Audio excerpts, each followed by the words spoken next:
Arkansas hides a past that doesn't sit quietly. Beneath its forests, hills, and river valleys are ancient sites, strange markings, and legends that refuse clear answers. From prehistoric rock shelters and forgotten symbols to creatures and landscapes people still avoid, these mysteries hint at a deeper history shaped by belief, fear, and forces we no longer fully understand. Rockhouse Cave Petroglyphs. High in the Ozark bluffs of northern Arkansas, tucked into a sheer sandstone face that most people would never notice from below, there's a shallow rock shelter that quietly challenges everything we assume about ancient presence in this region. Locals call it Rockhouse Cave, though the name oversells it. It isn't deep, it isn't dark, it doesn't offer much protection from weather, and yet it holds one of the most quietly unsettling sets of petroglyphs in the state. The first thing that strikes you when you reach the site is how ordinary it feels. The Ozarks are full of rock shelters. Hunters, hikers, and early settlers used them for generations. This one doesn't immediately stand out. There's no dramatic entrance or echoing chamber, just a shallow overhang carved by erosion, overlooking a forested slope that rolls away into silence. Then you step inside and notice the wall. At first the carvings blend into the stone. They don't jump out at you. You have to slow down, let your eyes adjust, let the light change. And when they finally come into focus, it feels less like discovering art, and more like realizing you've been watched the whole time. Lines cut deliberately into sandstone, human-like figures with arms lifted or bent at unnatural angles, circular forms repeated again and again, zigzags, crosses, shapes that look like shields, masks, or something unfinished. None of it forms a clear picture, but none of it feels random either. These petroglyphs were not scratched casually. Each groove had to be chipped out with stone tools, likely over long periods of time. This wasn't graffiti, it was work. That alone tells us the people who made them believed this place mattered. What we don't know is why. Archaeologists generally agree the carvings were made by Native American groups long before European contact, possibly tied to cultures ancestral to later Mississippian or Caddo-related peoples. Beyond that, certainty fades fast. There are no nearby burial mounds directly connected to the site, no hearths or food debris suggesting daily life. Rockhouse Cave wasn't a home, it wasn't a village, it wasn't even a reliable shelter in bad weather. So why climb up here at all? One possibility is ceremony. Across North America, rock shelters and cliff faces often served as liminal spaces, places believed to exist between worlds. Not fully inside the earth, not fully exposed to the sky. These were places where communication with the spiritual realm was thought to be easier, where visions, rituals, or offerings made sense. Rockhouse Cave fits that pattern uncomfortably well. Standing inside it, the outside world feels distant. Sound behaves strangely. Even quiet movements echo more than they should. Wind moving through the trees below creates a constant low hum, like breath. At certain times of day, sunlight slides across the wall and suddenly highlights one carving while erasing another entirely. The symbols appear and disappear depending on where you stand. It's easy to imagine how this place could feel charged with meaning, but ceremony alone doesn't explain the variety of imagery. Some carvings are carefully spaced and proportioned. Others feel added later, squeezed into gaps as if someone returned generations afterward and felt compelled to leave their mark too. That suggests continuity, a tradition revisited, a place remembered long after its original purpose may have shifted. That raises another possibility: storytelling. In many indigenous cultures, history wasn't written, it was remembered, retold, and marked in symbolic ways. The carvings at Rockhouse Cave may represent events, myths, or ancestral figures, now completely lost to us. If that's true, then this wall isn't art in the modern sense. It's a damaged record, a story where most of the language has been erased. Some figures appear almost human, but not quite. Proportions feel off. Arms are exaggerated, heads are simplified into shapes rather than faces. That could reflect spiritual beings rather than people, or moments when the human and non-human overlap. Without cultural context, we're left guessing. And that's where the frustration sets in. Some symbols resemble imagery found hundreds of miles away. Spirals and anthropomorphic figures appear throughout the eastern woodlands, often tied to cosmology, directional symbolism, or cycles of life and death. But similarity doesn't mean sameness. A circle carved in Arkansas does not automatically mean the same thing as a circle carved in Ohio or Tennessee.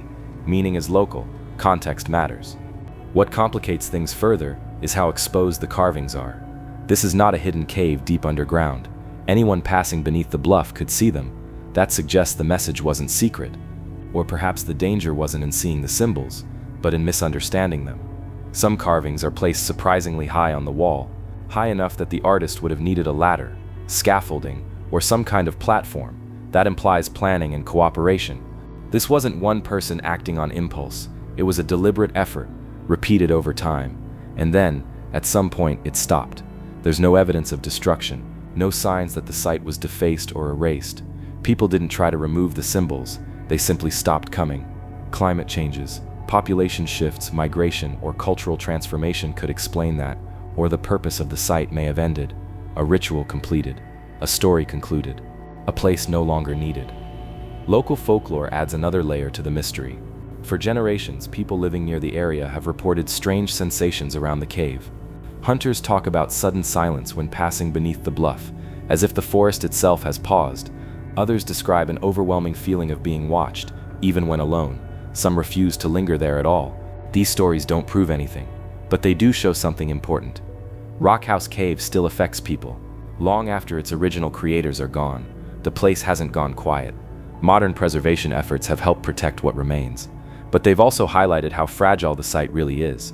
Sandstone erodes easily. Rain, wind, and freeze-thaw cycles slowly soften the carved lines. Lichen and moss creep into the grooves. Every year, details fade just a little more. That creates an uncomfortable urgency.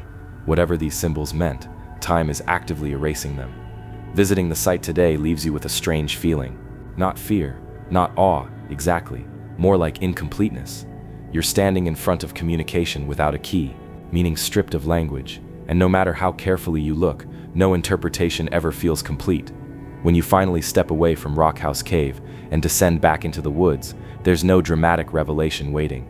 No final answer, just the quiet realization that ancient people stood exactly where you stood, looking out over the same landscape, carving symbols into stone because something mattered enough to be remembered. And now, centuries later, we're left holding fragments of that intention, trying to piece together a story that may never fully return. Maybe that's the real mystery here. Not that we don't have answers, but that the people who made these carvings never intended us to be the ones asking the questions. Devil's Den Prehistoric Rock Shelters. Tucked deep into the rugged hills of northwest Arkansas, Devil's Den feels like a place that was never meant to be fully understood. Long before it became a state park, before roads and trail signs and picnic tables, this landscape already carried weight. The sandstone bluffs, narrow crevices, and shadowed rock shelters form a natural maze, one that seems designed to pull people inward and then quietly disorient them. It's exactly the kind of place ancient people would have noticed. And they did. The prehistoric rock shelters at Devil's Den are not obvious at first glance. They don't announce themselves. You find them by following the land, by noticing where the rock folds inward, where the wind drops, where the temperature shifts just slightly cooler even on a hot day. These shelters were shaped by erosion over thousands of years, leaving shallow caverns and overhangs that offered protection without isolation. Not caves in the dramatic sense, but spaces that sit halfway between open forest and solid stone. Archaeological evidence shows humans were using this area thousands of years ago, long before agriculture reshaped much of the region. Stone tools, projectile points, and debris left behind from toolmaking have been found throughout the park. These were not one-time visitors. People returned here again and again across generations. What remains unclear is how these shelters were used, and why this specific place mattered so much. Unlike permanent villages found in river valleys, Devil's Den doesn't show strong evidence of long-term settlement. There are no large mound complexes, no clear agricultural fields tied directly to the shelters. Instead, the signs point to temporary occupation, short stays, repeated visits, people passing through, stopping, leaving, and then coming back later. That pattern suggests purpose beyond simple survival. The shelters sit along natural travel routes through the Ozarks. Ancient hunters moving game, traders carrying stone and goods, and families migrating seasonally would have passed through this area. Devil's Den would have been an ideal stopping point. Water sources nearby, high ground for visibility, natural stone formations that provided shelter without needing construction. But some of the shelters show signs of use that go beyond practicality. Certain areas contain unusually concentrated tool debris, while others remain almost untouched. That uneven use hints at designated spaces, places chosen for specific activities rather than convenience alone. Then there's the rock itself. Carved into some shelter walls are faint markings. Not elaborate petroglyph panels like those found elsewhere in the Ozarks, but simple incisions, lines, and shapes that don't serve an obvious practical purpose. They're easy to miss, and many visitors walk right past them. But once you see them, it's hard to dismiss them as accidental. These markings raise uncomfortable questions. Were they symbolic, territorial, personal, or were they tied to beliefs we no longer have language for? In many indigenous traditions, rock shelters were not just places to sleep or wait out storms. They were thresholds, points where the surface world brushed up against something deeper. Even shallow shelters could hold spiritual meaning, especially when paired with unusual geology or acoustics. Devil's Den has both. Sound behaves strangely in parts of the park. Voices echo where they shouldn't. Footsteps carry farther than expected. In narrow crevices, even a whisper can bounce back distorted, almost unfamiliar. Light shifts rapidly as clouds pass overhead, causing entire sections of rock wall to brighten and darken in seconds. These effects aren't supernatural, but they would have felt powerful to people who understood the land as alive and responsive. The name Devil's Den came much later, assigned by settlers who often labeled unfamiliar or intimidating landscapes with dark language, but the name stuck for a reason. Even today, the place feels heavy, not threatening exactly, but watchful, quiet in a way that feels deliberate. Local stories have built on that feeling for generations. Tales of strange sounds echoing at night, shadows moving where no one stands, and a sense of being followed along certain trails are common among locals. While these stories don't tell us how ancient people experienced the site, they do suggest continuity. Devil's Den still unsettles people. From an archaeological standpoint, one of the biggest mysteries is why there's no clear narrative connecting all the evidence. Tools span different periods. Shelter use varies dramatically. Some areas show heavy activity, while others appear intentionally avoided. That uneven pattern suggests rules, cultural boundaries we can no longer see. It's also worth noting what's missing. There are few burial sites directly associated with the shelters. If people lived and died here regularly, we'd expect more evidence of funerary practices. The absence suggests Devil's Den wasn't a place of endings. It was a place of passage. That idea fits with broader patterns seen across prehistoric North America. Certain landscapes functioned as crossroads, not just geographically, but spiritually, places where people paused, prepared, performed rituals, or sought guidance before continuing on. Devil's Den's layout reinforces that idea. Trails wind in ways that feel intentional. The land funnels movement through narrow gaps, then opens into wider spaces. It's easy to imagine these paths shaping behavior, guiding where people walked, rested, or gathered. Standing in one of the shelters today, you become acutely aware of how small changes in position alter your experience. Step a few feet to the left, and the breeze disappears. Move closer to the wall, and sound shifts. Look outward, and the forest frames itself like a deliberate composition. These are subtle things, but subtlety matters in places built by nature rather than human hands. Over time, use of the shelters declined. As societies changed, as agriculture reshaped daily life, and as trade routes shifted, Devil's Den lost whatever role it once played. People stopped coming, or came less often. The land remained, quietly reclaiming itself. By the time European settlers arrived, the original meanings tied to the shelters were already fading. What remained was impression, unease, curiosity, a sense that this place had a history deeper than anyone could explain. Modern preservation has protected Devil's Den from development, but it has also frozen the mystery in place. We can study artifacts, map shelter locations, and analyze stone tools, but interpretation only goes so far. Without stories passed down directly, we're left reading traces without a voice. Visiting Devil's Den today is a layered experience. You're walking through a public park, but also through a prehistoric landscape that still carries echoes of intentional use.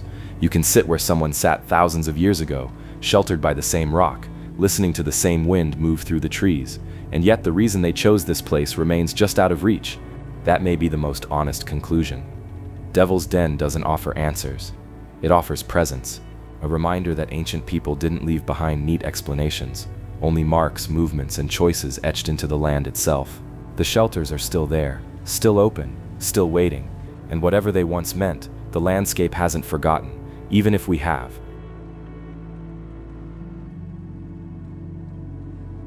The Ozark Howler. In the deep forests of the Ozarks, there's a sound people learn to recognize without ever really understanding it. It's not a wolf, not a bear, not a mountain lion. It starts low, rises suddenly, and then breaks into something that feels almost mechanical, like a howl layered with a growl and a scream at the same time. Locals have been hearing it for generations, and long before the stories had a name, people already knew when to leave the woods. They call it the Ozark Howler. Unlike many modern cryptid legends, the howler didn't arrive with the internet or late-night radio shows. Reports stretch back to the early 1800s when settlers first began moving into the Ozark Mountains of Arkansas and Missouri. These were people who lived close to the land. Hunters, trappers, farmers. They knew animal sounds. Survival depended on that knowledge. And yet, again and again, they described hearing something that didn't match anything they knew. Descriptions vary, but certain details repeat with unsettling consistency. Witnesses describe a creature roughly the size of a large bear or calf, covered in dark, shaggy hair. Some say it moves like a cat. Others insist it lumbers like a bear. The head is often described as oversized, with glowing eyes visible even in low light. And then there's the sound. Almost everyone agrees on that part. The howl isn't natural. It feels wrong. What makes the Ozark Howler particularly strange is where it appears. Sightings cluster around remote ridgelines, deep hollows, and old travel routes through the mountains. These are places that have seen human movement for thousands of years. Long before settlers arrived, Native American tribes hunted, traveled, and lived in these same forests. And that raises an important question. Is the Ozark Howler really a new legend, or just a new name for something much older? There are hints in indigenous folklore that suggest the latter. While specific tribal stories differ, many include large forest beings associated with warning cries, territorial boundaries, or spiritual guardianship of certain lands. These beings were not always evil, but they were not meant to be encountered casually either. Hearing them was often described as a sign to turn back. That idea lines up eerily well with modern accounts. Many people report that the howler doesn't chase or attack. It watches, it circles, it announces itself, and when it does, witnesses describe an overwhelming sense of dread, as if their body understands something their mind can't explain. From a skeptical perspective, researchers have tried to explain the howler as a misidentified animal. Black bears can stand upright and make frightening noises. Cougars can scream in ways that sound almost human. Elk, when startled, can produce high-pitched calls that carry for miles. But none of those explanations fully account for the reports. Bears don't howl repeatedly for long periods. Cougars don't growl and scream simultaneously, and elk don't stalk people along ridgelines, pacing them from a distance. Then there's the consistency of the descriptions across time. Stories from the 1800s echo details reported today. Size, hair, eyes, sound, movement, the setting changes, the language changes, the creature does not. Some of the most unsettling accounts come from people who encounter the howler without seeing it at all. Hunters describe setting up camp at dusk, only to hear the howl begin just beyond the tree line. It moves, always staying just out of sight, matching their movements as they pack up or retreat. Others report the sound starting suddenly, so close it feels like it's inside their chest. In nearly every account, the result is the same. People leave. That reaction is important. Panic is one thing, but many witnesses describe a calm, immediate decision to retreat, as if staying would be a mistake they couldn't afford to make. It's instinctive, not dramatic. The Ozarks themselves may play a role in the legend's persistence. The landscape is dense, folded, and isolating. Sound carries in unpredictable ways. Valleys amplify noise. Ridges distort direction. A howl heard below you can sound like it's above. Something far away can feel right beside you. But again, that only explains part of it. The howler is often reported alongside physical evidence that resists easy dismissal. Large footprints found in soft ground, too big to match known animals. Scratches on trees at heights beyond what bears typically reach. Livestock found injured or missing with no clear predator signs. None of this proves the existence of an unknown creature. But it does keep the question open. There's also the psychological aspect. The Ozark Howler doesn't behave like a simple predator. It doesn't ambush. It doesn't hide silently. It announces itself. That behavior feels intentional, almost communicative, as if the sound itself is the point.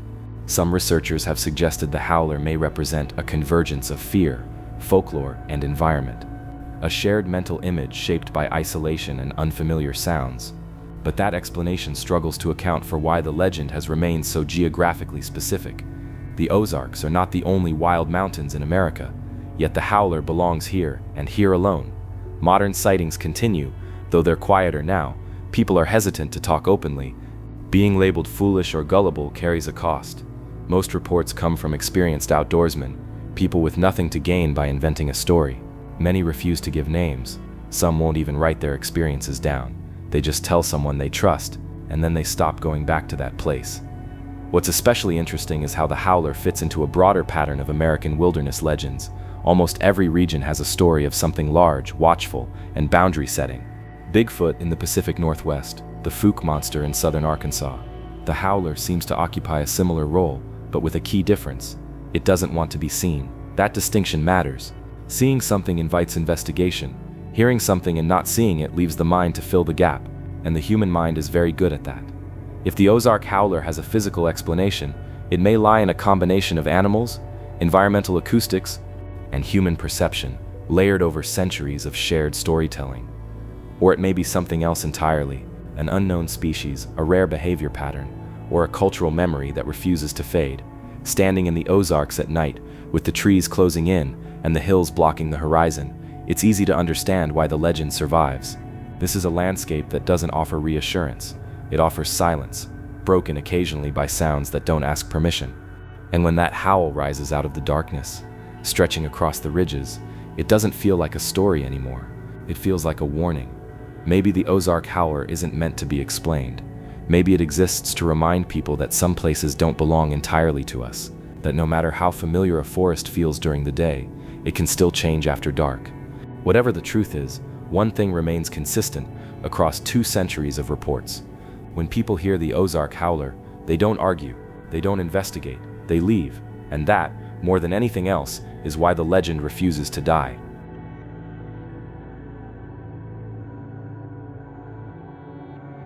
Hell's Halfacre. On the outskirts of hot springs, away from the polished bathhouses and tourist paths, there is a patch of land that has unsettled people for far longer than the city itself has existed. It's known as Hell's Halfacre, a name that sounds exaggerated until you actually stand there. Then it feels oddly restrained. The site is not large. It doesn't dominate the landscape. In fact, that's part of what makes it unsettling. Hell's Halfacre is a strange chert outcrop, fractured, uneven, and riddled with deep fissures and narrow openings that drop into darkness. The ground looks broken, as if the earth cracked and never bothered to heal itself. Step too close to the wrong opening, and the rock seems to fall away beneath your feet. For generations, people have claimed the place has no bottom. Early settlers believed Hell's Halfacre was a bottomless pit that descended straight into the underworld. Tossed stones were said to fall without ever making a sound. Animals that wandered too close were rumored to vanish completely. These stories sound like folklore now, but they didn't come from nowhere.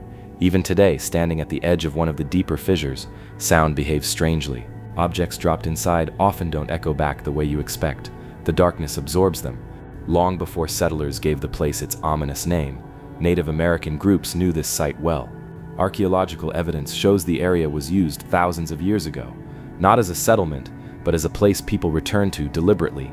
Tools, flakes, and signs of repeated activity have been found nearby. That alone suggests the location held meaning beyond convenience. What kind of meaning is harder to pin down? Hell's Halfacre sits within a region shaped by intense geological forces. The Ouachita Mountains are older than the Rockies, folded and fractured through immense pressure.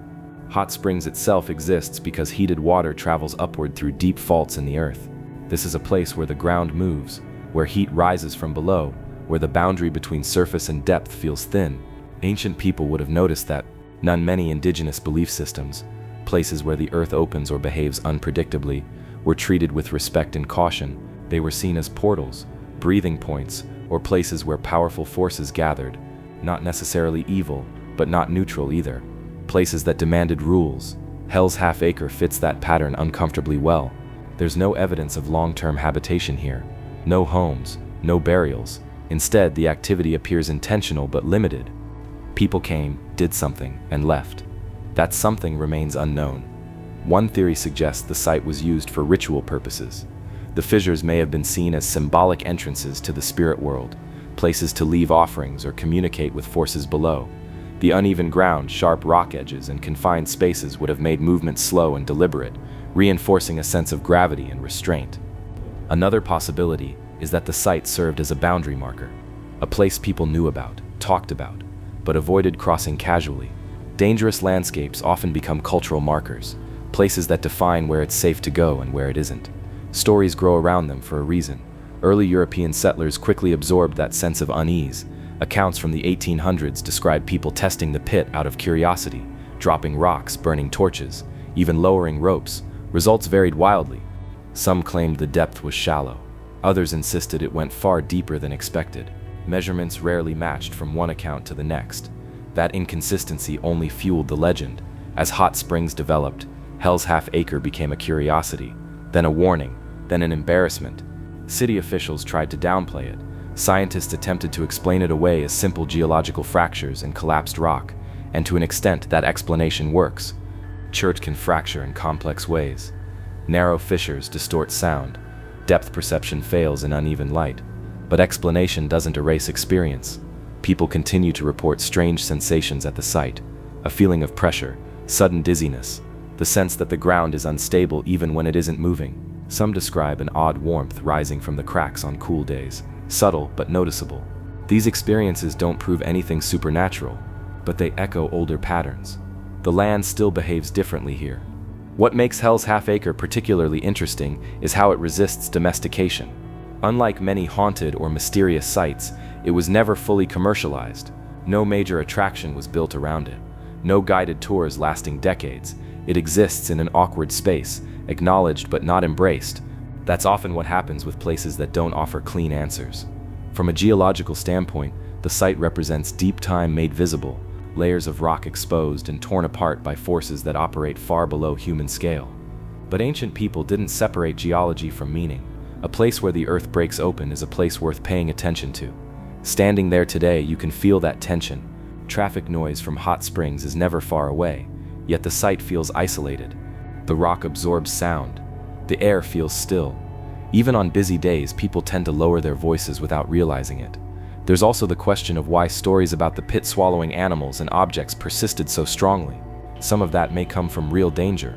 Narrow fissures can trap animals. A fall into the wrong opening could be fatal. Over time, caution turns into legend. But legends rarely grow this stubborn unless they're rooted in something deeper. Hell's Halfacre is not a place of spectacle. Nothing jumps out at you. No dramatic drop. No obvious entrance to anywhere else. And yet it lingers in the mind long after you leave. That's often the mark of a place that once had rules attached to it. Places where people knew how to behave, even if we no longer do. Eventually, use of the site faded, as indigenous cultures were displaced and traditions disrupted. Whatever meaning Hell's Halfacre once held was broken. What remained was impression, fear without explanation, curiosity without context. Settlers filled that gap with their own language, hell damnation, bottomless pits, words meant to contain discomfort. Today, Hell's Halfacre sits quietly, neither fully protected nor fully forgotten. Erosion continues its slow work. Vegetation creeps across broken stone. The fissures remain. And so does the question, was this place sacred, dangerous, symbolic, or simply misunderstood? Was it a site of ritual, a warning etched into the land itself, or a natural feature that invited stories because it refused to behave? The honest answer is that we don't know, and that uncertainty may be the point. Some landscapes don't want to be explained away. They exist to remind us that the ground beneath our feet has its own history, one that doesn't revolve around us. Hell's Halfacre has been unsettling people for thousands of years, across cultures, languages, and belief systems. That kind of consistency matters. When you leave the site, there's no sense of closure, just relief, the quiet feeling that you've stepped away from somewhere that doesn't care whether you understand it or not. A place where the earth opens, and whatever lies below stays there, unseen, unconcerned, and unresolved.